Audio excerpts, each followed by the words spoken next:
Bonjour. Francis m'a déjà un peu présenté. Je suis ingénieur forestier formé à Nancy. D'ailleurs, c'est un plaisir de revenir à Nancy quelques années plus tard. Et j'ai travaillé à EFI, European Forest Institute, qui après est devenu Association Institut européen de la forêt cultivée.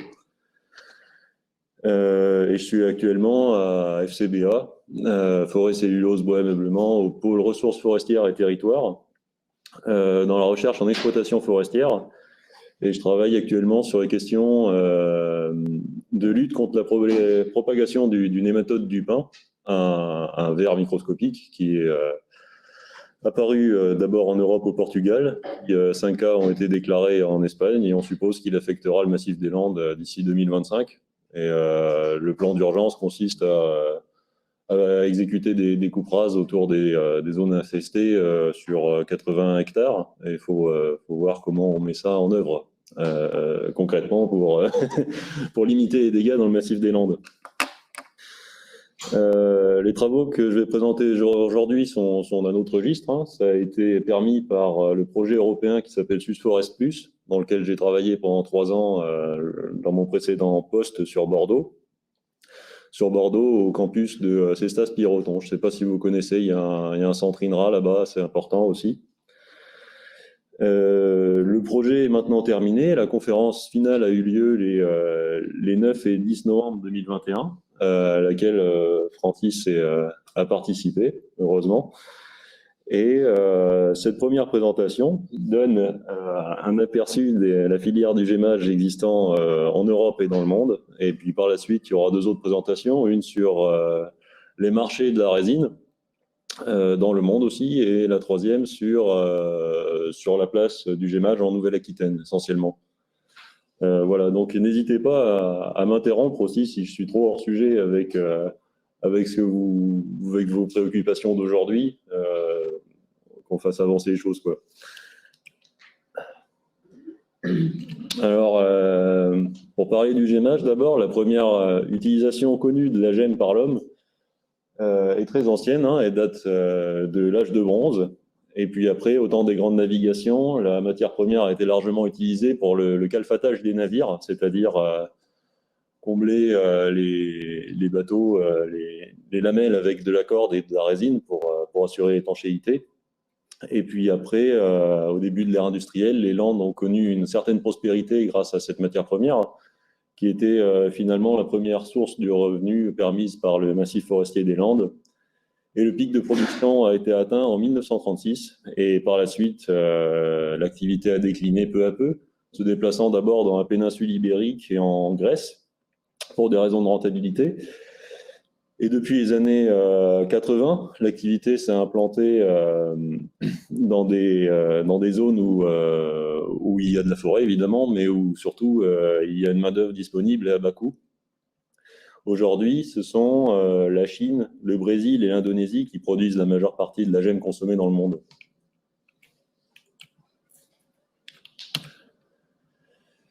Alors, il y a 3,2 millions de tonnes qui sont produites dans le monde aujourd'hui, et 40% de la résine produite est biosourcée, 60% étant pétrosourcée.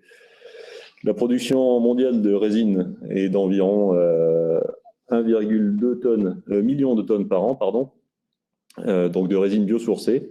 Et la gemme compte pour 60% de cette résine biosourcée, le reste étant issu de sous-produits, le tall oil, qui provient de l'industrie papetière. Et une proportion assez négligeable est aussi produite à partir des souches d'arbres, essentiellement aux États-Unis.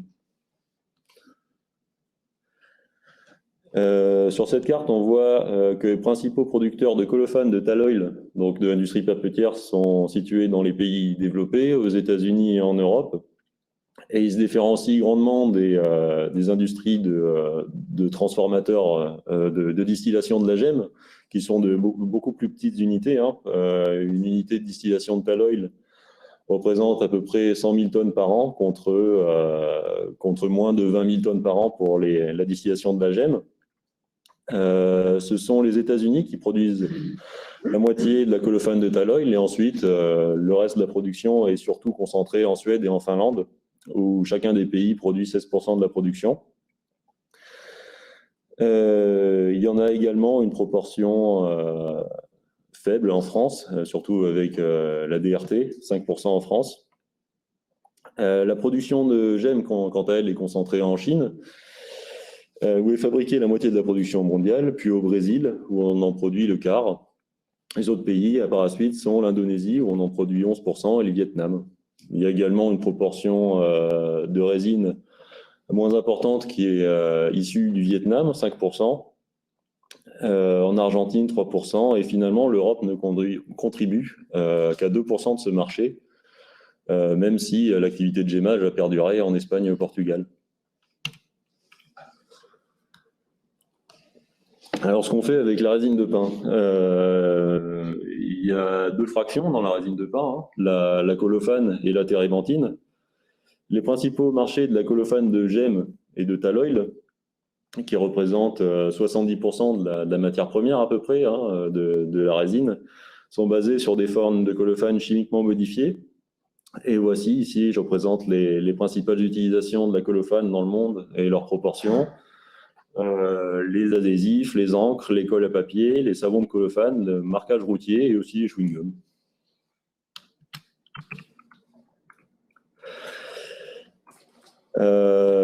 Voici un exemple de produit pour montrer que la résine peut parfois avoir une grande importance dans certains produits quasiment du quotidien et en volume surtout, puisque dans cette peinture, par exemple, la colophane représente 30% de la matière première utilisée.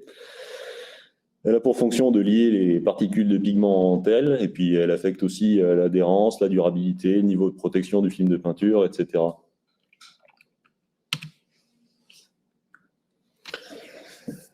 Pour la térébenthine, les principales utilisations sont les parfums et arômes, les produits d'hygiène et produits ménagers, les solvants, les additifs, les adhésifs et également la fabrication du caoutchouc.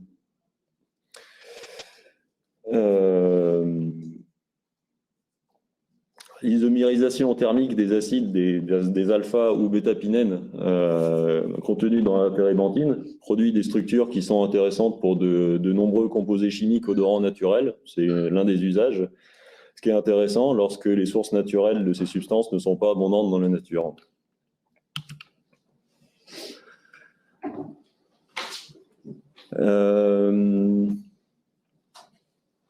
Concernant les origines, il me semble important de dire que le marché de cette matière première n'est pas fixé dans le temps et qui dépend de l'évolution recherchée des propriétés techniques des produits. Aujourd'hui, on préfère généralement la gemme en transformation pour la durabilité et la qualité, mais évidemment, son utilisation dépend du prix et des applications. Les résines pétrosourcées, quant à elles, sont moins chères, mais leur prix dépend aussi du cours du pétrole. Et on constate que les entreprises de transformation européennes ont un intérêt croissant envers les produits biosourcés, ce qui a tendance à favoriser aujourd'hui les marchés du tall-oil et de la gemme, c'est-à-dire qu'à prix égal, les produits biosourcés sont largement préférés, mais qu'une trop grande différence de prix encourage les acheteurs à se tourner vers les résines d'hydrocarbures. De plus, les résines pétrosourcées ne sont pas en mesure de satisfaire certaines qualités, certaines propriétés requises pour certaines applications, comme les chewing-gums et les cires à épiler.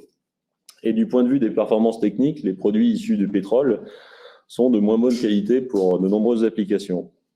On peut noter aussi, enfin, en comparant la gemme au tall-oil, que la gemme peut remplacer le tall-oil pour de nombreuses applications et la plupart du temps de qualité supérieure.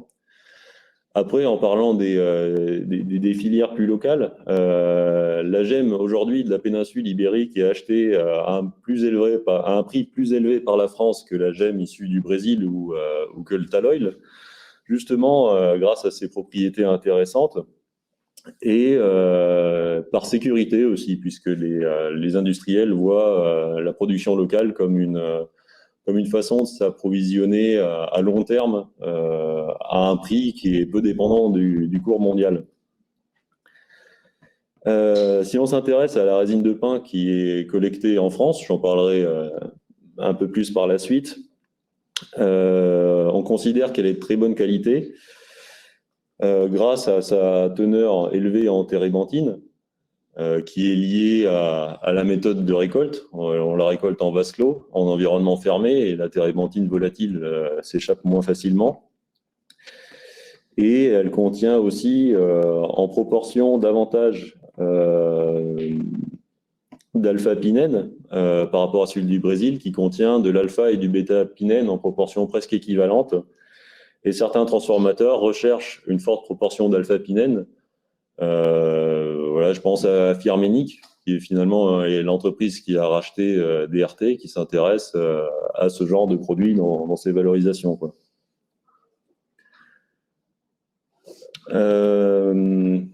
Voilà, un peu de gémage sur la technique. Il y a peu de techniques aujourd'hui qui sont utilisées dans le monde, mais elles sont très différentes les unes des autres en termes d'efficience. Et même si la Chine a dominé le marché pendant de nombreuses années, voilà, c'est toujours le principal producteur, la Chine, mais c'est plus le principal exportateur. Maintenant, c'est le Brésil. Les systèmes qui sont utilisés dans ce pays, en Chine, actuellement, sont peu efficients.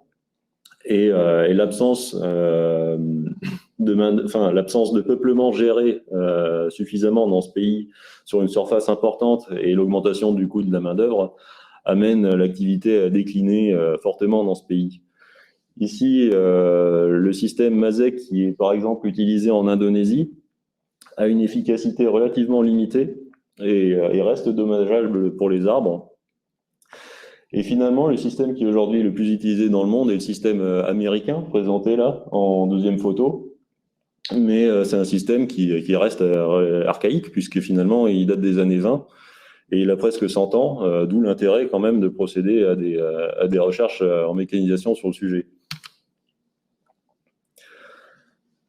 Voici rapidement un aperçu de la production de gemmes dans le monde. Au Brésil, la production de résine se concentre dans l'état de Sao Paulo, Minas Gerais, et les essences les plus gémées sont Pinus elioti, 50% à peu près, et Pinus caribaea, 40%. C'est le second producteur au monde, donc. En Chine, la production est concentrée largement au sud, provinces de Guangxi et Yunnan.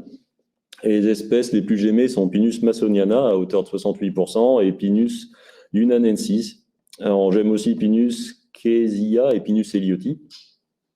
Et c'est encore aujourd'hui le plus important producteur au monde. En Espagne, pour revenir à l'Europe, le Pinus pinaster est le seul arbre gémé, mais des essais ont été faits sur Pinus pinea et la résine est produite beaucoup en Castilla y León, dans la province de Cuenca. Au Portugal, c'est également Pinus pinaster qui est gémé et on gemme davantage Pinus pinea, mais dans une moindre mesure. On a noté à titre expérimental que le gémage favorisait la production de pigne d'ailleurs. La production est la plus importante au nord et au centre-ouest, dans la province de Leiria. Un focus rapide sur le gémage dans le monde. Il est important de parler du cas du Brésil, puisque aujourd'hui c'est le principal exportateur au monde et c'est le pays dans lequel la technique de gémage s'est la plus développée. Les forêts sont situées au sud du pays et du gémage est d'ailleurs effectué également en Argentine. Ça n'a rien à voir avec la forêt amazonienne, c'est pas au même endroit. Un rapide historique, dans les années 70, le Brésil importait 30 000 tonnes de colophane par an. Et puis, la production a largement débuté dans les années 80, puisque le pays est devenu le deuxième producteur mondial 20 ans plus tard. Et encore 20 ans plus tard, après avoir doublé sa production de gemmes, il est devenu le principal exportateur de gemmes, de colophane et de térébenthine de gemmes, je précise, puisque des transformateurs existent dans le pays.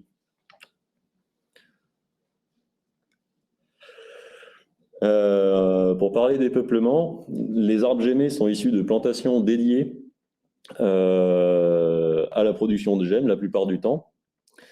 Et tous les peuplements gémés ne sont pas génétiquement améliorés pour la production de gemmes, mais c'est le modèle vers lequel on tend. C'est-à-dire que dans ce pays-là, on ne fait pas uniquement de l'amélioration génétique pour la production de bois, mais aussi pour la gemme. Il n'existe pas, comme en France, un catalogue de variétés améliorées inscrites, et chaque entreprise est en mesure de développer ses propres variétés améliorées. Et en fonction de la taille voilà, des fermes, des exploitations forestières, les entreprises sont en mesure d'améliorer leurs plants, d'avoir leur propre pépinière, de les planter et de gérer leur forêt à la fois pour la production de bois et de gemmes. Et la production de bois est parfois déjà une production secondaire et peut être considérée comme un sous-produit de la forêt, quoi.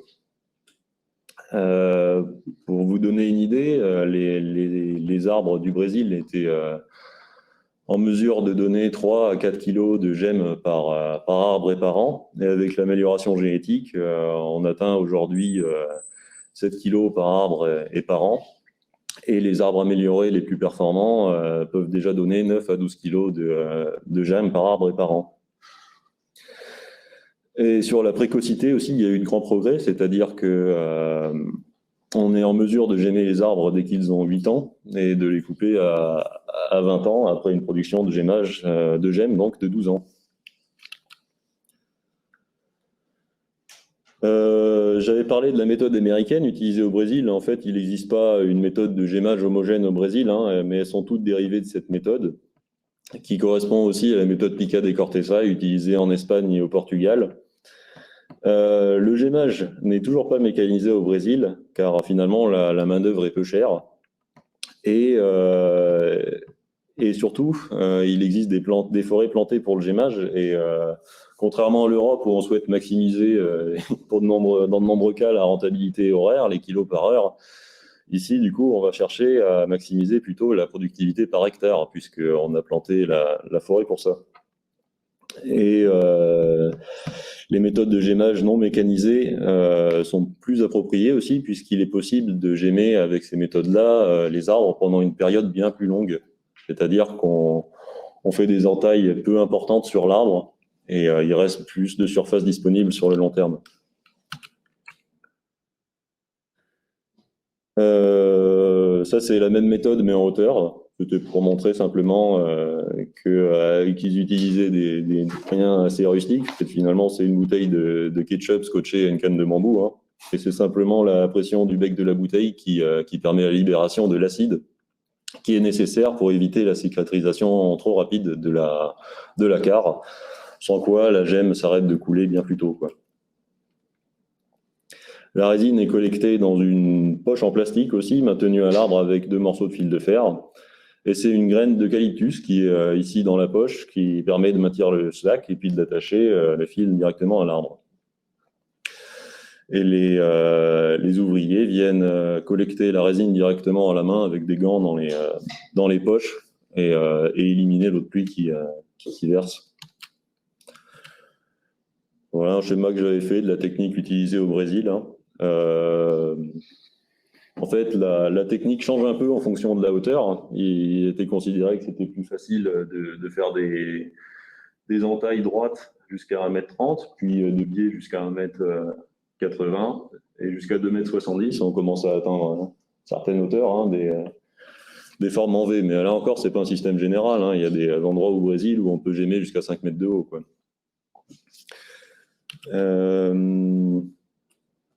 La technique boreal est également essayée au Brésil, donc ça c'est complètement différent. C'est une technique mécanisée qui consiste à effectuer des trous de 2 cm de diamètre et 15 cm de profondeur. Dans les essais que j'ai vus, les trous étaient percés avec un angle 45 degrés, et ce qui permet d'augmenter le nombre de canaux résinifères touchés. Et le gemmage est réalisé aussi normalement pendant 12 mois de l'année au Brésil. Il n'y a pas d'interruption pendant l'hiver, puisqu'il n'y a pas vraiment d'hiver, et que la gemme s'écoule dès qu'il fait chaud. Avec cette technique-là, un nouveau trou est réalisé tous les 4 mois. Voilà ce que ça donne, hein, en photo, la technique boreal expérimentée. En fait, c'est beaucoup plus efficace aussi dans ces pays-là, puisque la résine de Pinus elioti est nettement plus fluide. C'est un des intérêts. En France, même en utilisant un activant, donc l'acide, pour empêcher la cicatrisation des plaies, la résine finit par s'arrêter de couler au bout de 3 à 4 semaines, quoi. Les trous sont faits avec une perceuse classique, hein, thermico-électrique et avec un long floret. Et on enlève la sueur une fois que le trou est fait pour éviter de salir la résine et justement obtenir une gemme plus propre qui pourrait être davantage valorisable qu'une gemme contenant beaucoup d'impuretés, obtenue soit dans les poches, soit dans les pots. Quelques mots sur la technique utilisée dans la péninsule ibérique, hein. Je mélange les techniques espagnoles et portugaises pour simplifier. En Espagne et au Portugal, le gémage dit à mort est pratiqué sur des arbres d'éclaircie dès qu'ils ont 30 ans. Le gémage à mort consiste à ouvrir autant de quarts que possible, donc ces plaies qui sont faites sur une face, le faire sur toute la surface de l'arbre pour récolter un maximum de résine dans les 5 années qui précèdent la coupe. Et le gémage à vie est appliqué dès que les arbres atteignent 50 ans et pendant 25 ans jusqu'à la coupe définitive. Et lors du gémage à vie, une face est gémée par agrandissement successif pendant 5 années consécutives avant de s'intéresser à une autre face. Avant de commencer le gémage, les gémeurs procèdent à une opération qu'ils appellent desroniar, qui consiste à retirer une partie de l'écorce de l'arbre avant la saison de gémage en anticipation. Et ensuite, les quarts sont réalisés par bande de 3 cm toutes les 3 semaines. Et c'est de l'acide sulfurique qu'ils versent sur les arbres en filet pour stimuler la production et freiner la cicatrisation. Dans ces pays, les arbres sont gémés pendant 8 mois de l'année, plus ou moins en fonction de la température, hein. Et la production qui est atteinte est de 2,8 kg par arbre et par an, au moins dans la province de Castilla y León, ce qui correspond à une productivité horaire de 13 kg par heure. Voilà, si ça vous intéresse, quelques exemples de sylviculture. On parlait de sylviculture tout à l'heure qui pourrait changer en fonction des productions. Ben là, ça a été le cas, hein. Il existe des peuplements orientés pour la production de gemmes en Espagne, qui ont pour caractéristique d'avoir une densité abaissée beaucoup plus tôt à l'échelle de la Révolution et d'avoir un nombre d'arbres à la coupe définitive moins important. Ça permet de maximiser plutôt l'accroissement en diamètre et d'augmenter le volume des houppiers, puisque la production de résine est dépendante de ça aussi. Voilà pour cette première présentation.